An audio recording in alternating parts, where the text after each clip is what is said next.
오늘은 사무엘하 20장에 대한 얘기를 하도록 하겠습니다.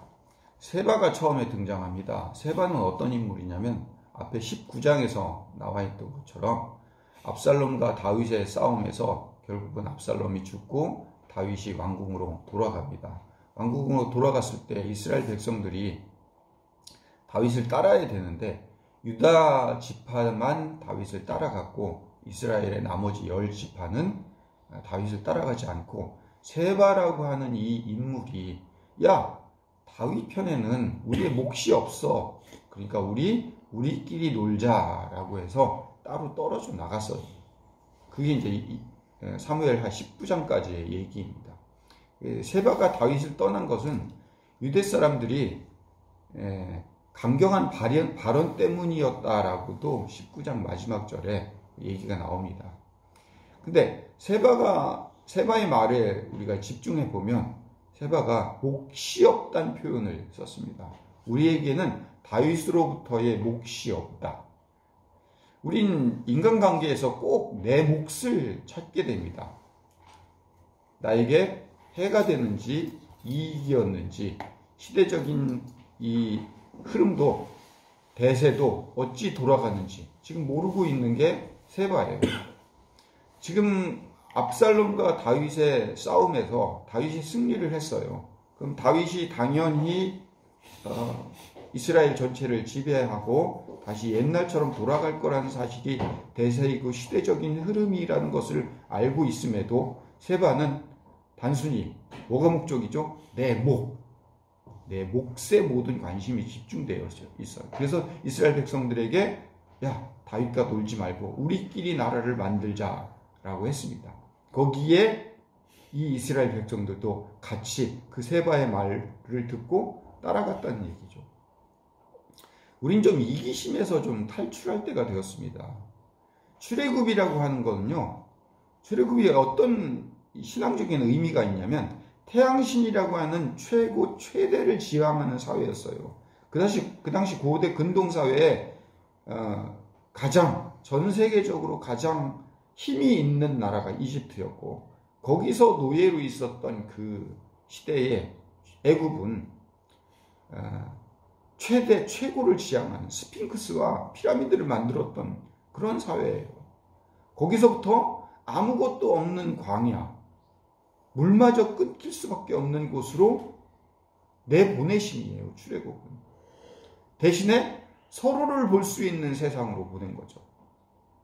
하나님이 내려오심 같이 하나님이 우리의 자리에 내려오심 같이 내려옴을 배우러 온 장소가 출애굽이에요.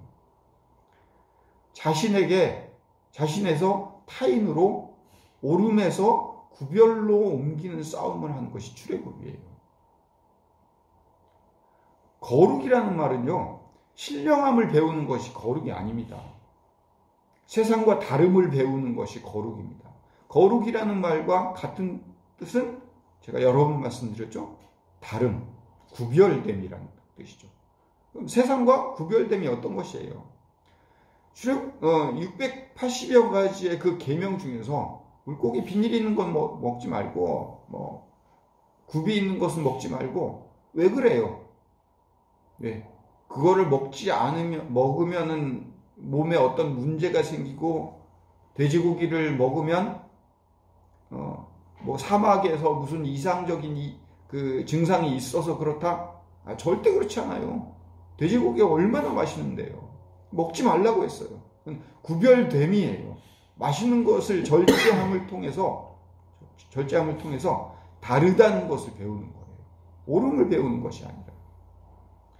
바로 밑에 우리 후궁 얘기가 나옵니다. 후궁 10명은 무슨 죄가 있을까요? 왕궁을 지키라고 남겨놨어요.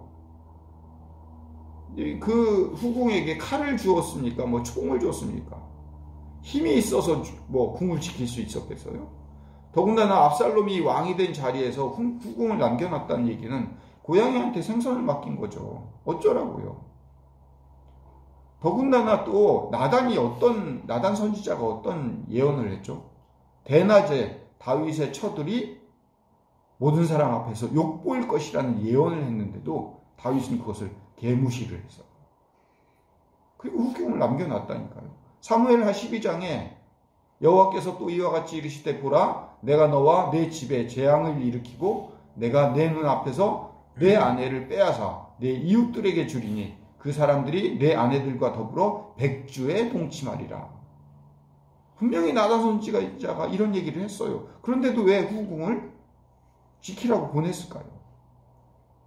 다윗의 입장에서 보면 이들을 가둠으로 인해서 정치적으로 이제 압살롬과 끊어졌다라는 사실을 보여주는 정치적인 도구이죠. 압살롬의 흔적을, 반역의 흔적을 지우는 작업이고 후궁들은 그 희생양일 뿐입니다. 후궁들 입장에서 보면 세상 억울하죠. 성경은요, 다윗이 옳고 사울이 그르고 편싸움을 나누는 일을 성경이 가르치고 있지 않아요. 제가 개인적으로 태극기 부대를 싫어하는 이유는요, 내가 옳다, 내가 틀리다. 다윗은 항상 승리하고 적들은 언제나 지는 로버트 태권브이 만화적인 그런 신앙이에요. 제가 어렸을 때 그 로버트 태권브이라는 만화를 그렇게 좋아했던 이유는요, 아무리 그 로버트 태권브이가 그 어려움 가운데, 고난 가운데 폭탄을 여러 개 맞고 그래도 결국 마지막에 결론은 이겨요. 이거거든요. 근데 지금 우리가 갖고 있는 신앙이 그런 신앙이에요. 성경은 그걸 얘기하고 있지 않습니다. 다윗이 무조건 옳다고 성경 얘기하고 있지 않아요. 지금 다윗이 잘못함을 얘기하고 있는 거예요. 그 뒤에 아마사를 군대 장관으로 임명한 것도 나옵니다. 아마사를 왜 군대 장관으로 임명해요? 원래 요압이 군대 장관이에요. 국방부 장관. 근데 아마사는 누구 편이었어요? 압살롬 편이었어요. 압살롬의 군대 장관이었어요. 근데 아마사를 군대 장관으로 갑자기 딱 등장을 시킵니다. 정치적인 화합을 위해서. 근데 틀림없이 머리가 둘일 수는 없어요. 요압이 원래 기득권을 가지고 군대 장관을 하고 있었단 말이에요. 그리고 요압은 다윗을 아주 잘 따르고 있었어요. 근데 정치적인 화합을 위해서 아마사를 등장시켜서 아마사를 요압 위에 딱 올려놨다? 이상하지 않아요? 그래서 요압이 아마사를 죽여버렸어요. 자기 위에 있는 사람은 옳지 않으니까 죽여버린 거예요. 그런데 잘 생각해 보세요. 다윗이 바세바의 남편 우리아를 죽일 때 어떻게 죽였죠? 요압에게 부탁을 했어요. 다윗이 그거를 알았던 거예요. 다윗은 안 되는 일을 아마사에게 시켰어요. 아마사에게 3일 안에 유다 백성들을 군대를 모아서 끌고 오라고 했어요. 이게 사실 유다 땅의 기득권으로 요압이 서 있는데 거기서 아마사가 갑자기 무슨 일을 할 수 있겠습니까? 이거는 할 수 없는 거를 시킨 거예요. 그리고 요압을 지지했던 거예요.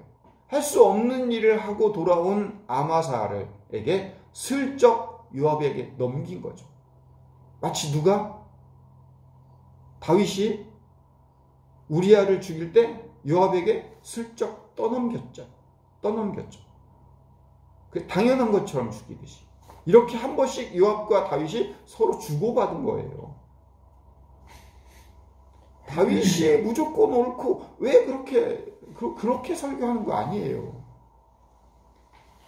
지금 그 앞에 이제 마지막으로 등장하는 이 사람이 슬기로운 여인이 하나 등장해요. 우리가 알고 있었던 요압, 다윗 이런 사람들과 이런 훌륭한 인물들과 이 보잘것없는 슬기로운 여인과 하나님은 비유하고 싶으셨어요. 슬기로운 여인에게는요, 상대방을 압도하는 군사적인 힘이 없어요. 하지만 그에게 있는 게 하나 있어요. 이 땅은 이스라엘에게 준 하나님의 땅이에요. 그렇기 때문에 하나님께서 결코 이 땅을 무너뜨리지 않게 하실 거예요. 하나님의 말씀과 하나님의 약속을 하나만 가지고 있었던 여인이에요. 요압은 세바가 목적이었어요. 세바만 죽이면 됐어요. 정작 세바를 잊어버리고 하나님이 주신 성을 무너뜨린 것으로 자신의 입지를 구축하는 데만 온 신경을 썼단 말이에요. 성벽을 쌓아서 그 앞에 있는 아벨이라는 앞에 성벽을 더 크게 쌓아서 위에서 공격을 하게 한 거죠. 우리는 일을 하다 보면 자기가 무슨 일을 하고 있는지 모르고 달려가는 경우가 많습니다. 다림줄이 없기 때문에요. 제가 늘 자주 하는 얘기가 있죠. 다림줄. 벽돌을 쌓을 때 추가 있어요. 실에다가 줄을 놓고 올리면 그게 다림줄이 돼요. 그걸 놓고 항상 벽돌을 쌓아놔봐야 돼요. 우리 14절에서 15절까지 준이가 한번 읽어볼게요.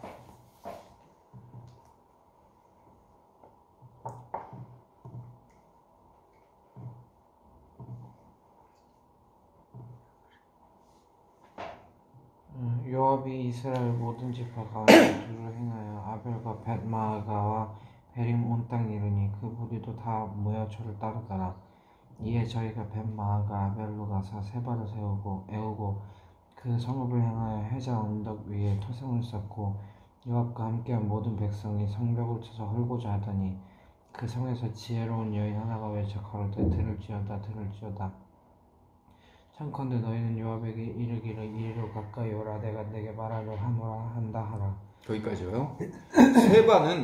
이 세바는 아벨 지역까지 가서 그곳에서 다윗을 따르지 말자 하고 세력을 만들어 나갔다라고 하는 게 14절 15절에 나와 있는 거예요.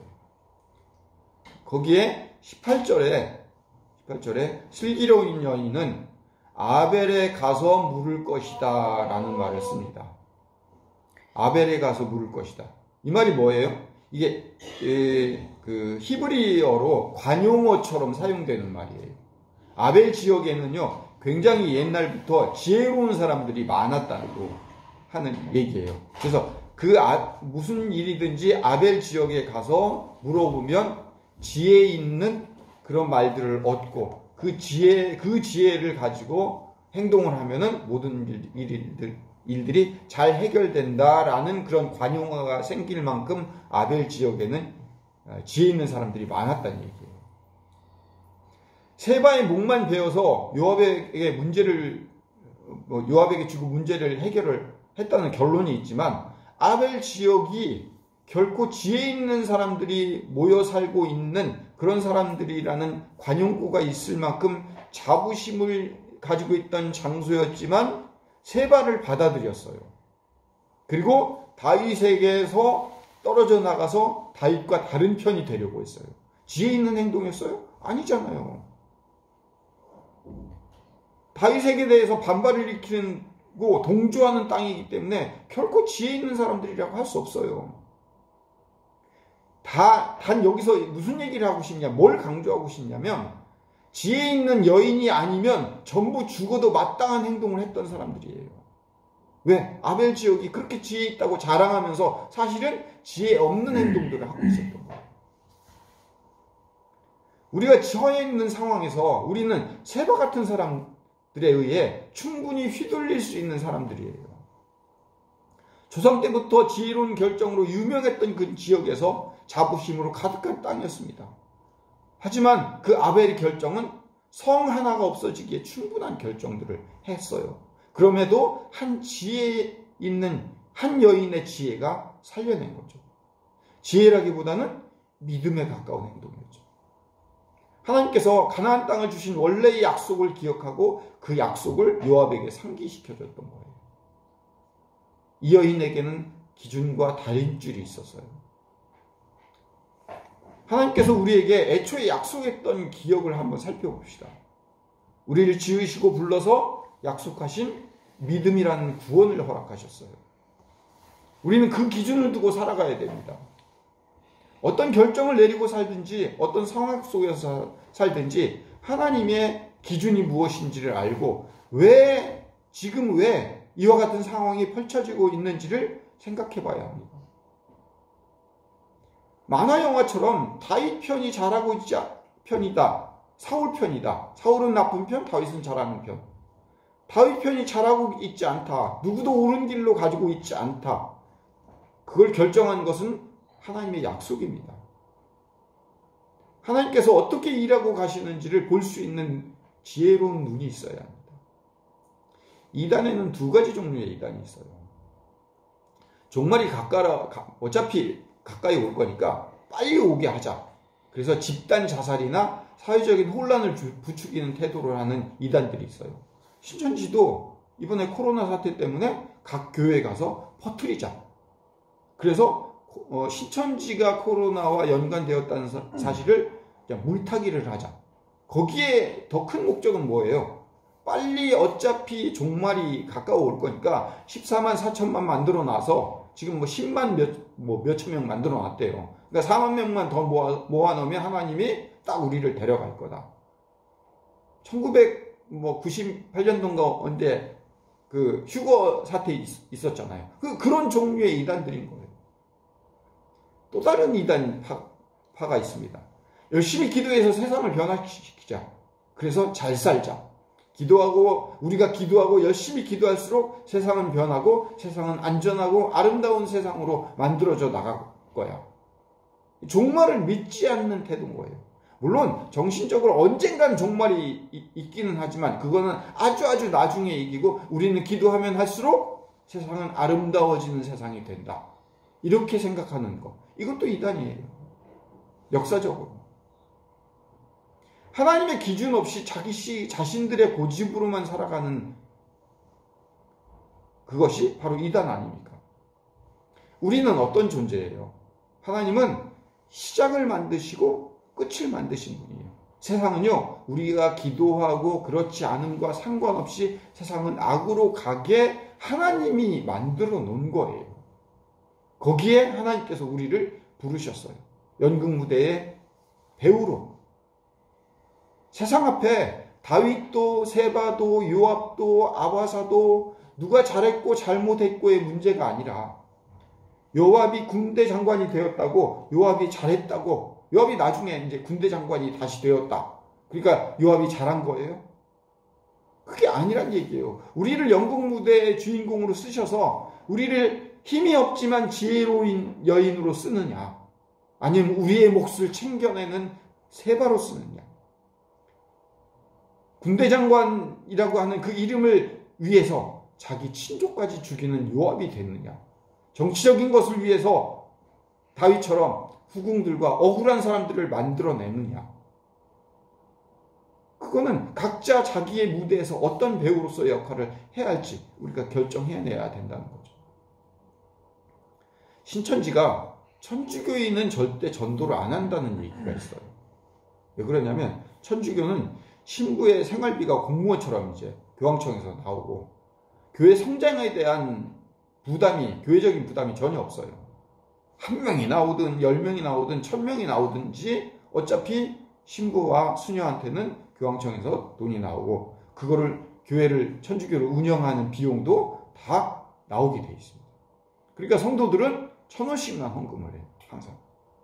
그리고 주일 이외의 모든 집회에는 참석하지 않아요. 그러니까 천주교인들을 신천지에 전도를 해놓고 보니까 항상 1,000원씩만 헌금을 해요. 했던 버릇이 있어서. 그리고 어떤 성경 모임에도 나오지 않아요. 그냥 주일만 딱 나가서 예배드리는 거. 그러니까 신천지가 어때요? 모두가 천주교에는 전도할 필요가 없다. 결국 신천지가 어떤 이익이 필요하기 때문에 전도를 하고 있다는 증명이 되는 거죠. 세상을 내 안전과 내 욕심과 내 편안함만을 위해서 살고 있지 않는가? 다윗도 요압도 세바도 자신들의 이익만을 위해서 살고 있을 때 한 여인은 여러 사람을 살리고자 믿음을 가지고 요압이라는 최고의 장군과의 대결 구도 속에 들어갔습니다. 그 여인은 가진 것도 없어요. 힘도 권력도. 다만 하나님의 약속은 믿음을 가지고 있었어요. 하나님의 자녀는 망하지 않고 하나님이 세우신 가나안 땅의 이 어머니와 같은 이 성을 하나님이 세우셨기 때문에 결코 없어지지 않을 것입니다. 그러니 너 군대 장관 요압, 너 하나님의 뜻을 따라라. 이 말 한마디에 요압은 예스, 세바 목만 달라.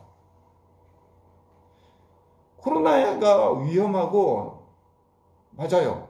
내 안전에 얼마나 상처를 주느냐로 코로나를 판단하지 말고, 코로나가 나에게 하나님의 메시지로 어떻게 나에게 오늘 주시는지를 살펴보자고요. 오늘 이 상황에 하나님의 약속은 우리에게 어떤 지혜를 가지고 내가 처한 상황 속에서 지혜를 가지고 구해낼 수 있는가? 한 여자의 믿음은 성을 구했습니다. 한 분 예수님은 온 우주를 구했습니다. 여러분은 자신의 이익과 안전 속에서 살아가는 사람인지, 아니면 지혜를 가진 사람인지, 기준을 가진 사람인지 스스로 점검해야 할 때라는 겁니다. 기도하겠습니다. 거룩하고 사랑이 많으신 아버지 하나님, 우리가 어떤 약속을 가지고 살아가야 되겠습니까? 한 여자의 믿음은 성을 구했고 예수님은 온 우주를 구했습니다. 나는 이 처한 상황, 이 코로나가 처해진 이 상황에서 나의 안전과 나의 이익만을 구하고 살아가야 하는 사람인지, 아니면 지혜를 가지고 하나님의 기준을 가지고 하나님의 뜻이 무엇인지를 구분하고 살아가야 할 사람인지를 우리가 잘 깨닫고 느끼고 하나님의 음성을 들을 수 있는 자들 되게 주님 인도하여 주시옵소서. 예수님 이름으로 기도드립니다. 아멘. 이제는 우리 구주 예수 그리스도의 크신 은혜와 아버지 하나님의 극진하신 사랑하심과 성령님의 인도 교통 내재하심이 이 설교를 듣는 모든 자들 머리 위에 영원토록 함께하여 주시기를 간절히 축원하옵나이다. 아멘.